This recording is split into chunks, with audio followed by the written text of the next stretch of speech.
Does it hit the spot? Or does it fall flat like Stephen King's many other adaptations? Find out on this debut episode of Popcorn Shovelers. You've heard the saying time and time again.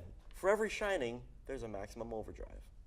But with it being the most financially successful Stephen King horror movie and R-rated opening box office of all time, with a whopping $123 million opening weekend, this certified blockbuster has already proven to audiences that it's not sinking, but floating.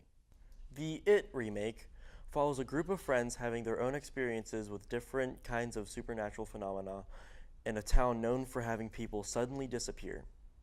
With each of them having to face their own obstacles, they band together to face their own fears and face off against a supernatural being known as It, who masks his supernatural form through the body of a dancing clown named Pennywise. In other words, when the cast of Stand By Me meets Ronald McDonald's disgruntled brother, it's not Happy Meals he's dishing out, but a healthy serving of childhood trauma. So, how did you like the movie? I really liked it, honestly. It's probably one of my favorite horror movies. It's not top tier, it's not Exorcist, but it's a really good movie in my opinion. Yeah, I agree, because whenever I saw it, I haven't seen a good movie, let alone a good horror movie like that in a while. Like, lately it's just all very, it's very scripted and nothing feels genuine and exactly scary, but this movie, they did it perfectly. The way I see it, it's Annabelle with a plot. It's great story, there's great drama. Like I said before, it feels like Stand By Me, a demonic clown, but I think some of the scenes, especially like the jump scares, it feels like it has an oversaturation of them. Yeah. Like every scene doesn't need to be that this clown Pennywise comes out and spooks you. You don't need a loud thud to get what is coming. It kind of gets rid of what's that word? Subtlety. Yeah, exactly what I was looking for. Mr. Muchev, the director, he takes these scenes that would have been done so much better. Like, there's horror and silence.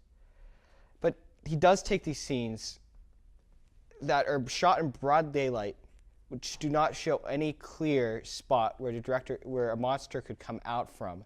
But he still makes it scary somehow, which is really a testament to his directing ability. Yeah, because a lot of times whenever you're watching a movie, it's in the middle of the night or in a dark room, but a lot of the scenes take place outside in the middle of broad daylight, and the kids are just having a good time, and then this thing just pops up out of nowhere. And it's not even always just the clown Pennywise, it's so many other things that it's their fears come to life. Yes, it's their fears come to life, and it's just derived straight from their own minds. Speaking of Pennywise, Bill Skarsgård, who really does a really good role. Yeah, Bill Skarsgård did do a great role. It's very difficult to create such a great character whenever one's already created. And Tim Curry's take on... Yeah, Tim Curry did a fantastic job.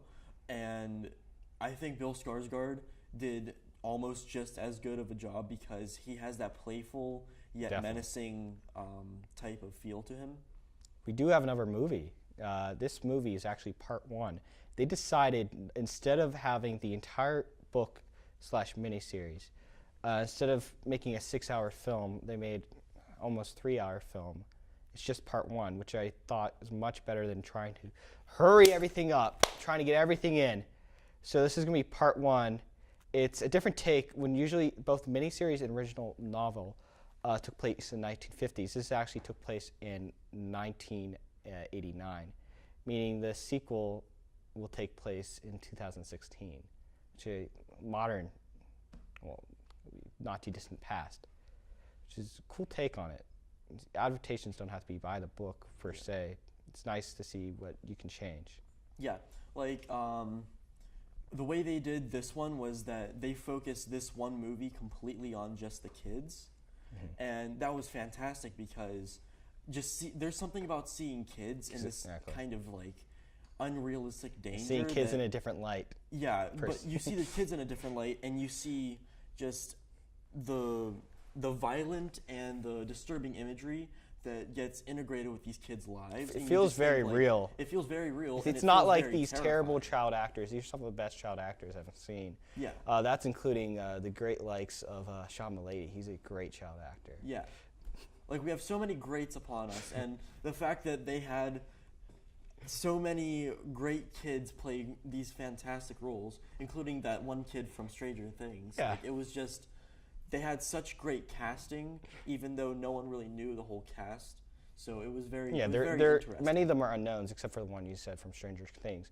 But they had a task at hand. They did it. Yeah. And I'm sad to see them go for the sequel, but that's the way the world goes. Yeah. One thing I did hear was that the kids talked about who they would rather play their character. Yeah. And one kid said he'd like Christian Bale to play his, and the other guy, Chris one Pratt, kid, I think. yeah, Chris Pratt. Then one other I kid said saw that, a lot of them. They were saying SNL actors, which I didn't really see. yeah, like Bill Hader. But one wanted to be it's Bill Hader. funny because, like, in the miniseries, everyone says the first part holds up well. Tim Curry holds up throughout. The second part, where you have adults ordering Chinese food in this very pop music just coming over and playing on bikes, it really takes from it. But well, I guess we'll have to see for the sequel where they go from here. Yeah, I mean, considering that they completely redid the first the kid part from the Yeah. 90s. Well, they didn't but they- have all of it. Oh, I know. They didn't have You know, everything from the book. They didn't have everything. They didn't have the Wolfman. That's what we're talking about, right? Wolfman. Yeah, the Wolfman. That's what we're talking about. Yeah. Yeah, so honestly, I liked most of the characters, except for one. He didn't get that much character development in the film. You see in the beginning, and you get the setup, and eventually the setup pays off.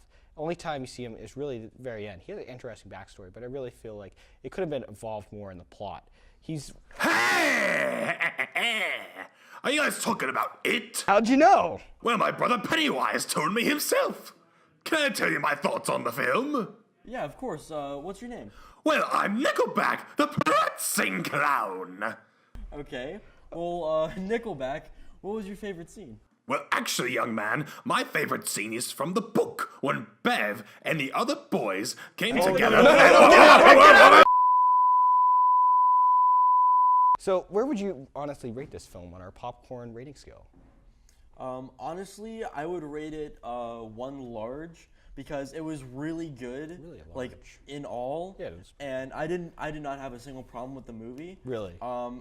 There were very minimal things about it that I disliked. Honestly, I would give it a medium on our popcorn rating scale. A medium that's buttered, doubled, a little salt on top, but there's also a few bits of burnt in there.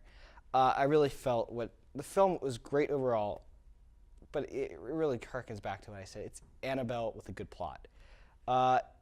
It has some really good horror, definitely, but I think it relies a little bit too much on jump scares. And even though the director, he does well in wide shots, in the light, he relied a little too much on jump scares. Okay. This has been an NATV production. If you wish to see more NATV content, please check us out on Snapchat. Also check us out on Uproar, where we will have previous and upcoming episodes. Also, if you have any suggestions, please place suggestions in our suggestion box right outside NATV. So thank you. Next on Popcorn Shovelers, we will be reviewing Kingsman 2, The Golden Circle. So tune in for that. And we'll see you there. Yeah. I am Caleb. And I'm Dante Zatoli. All right, and we'll see you later.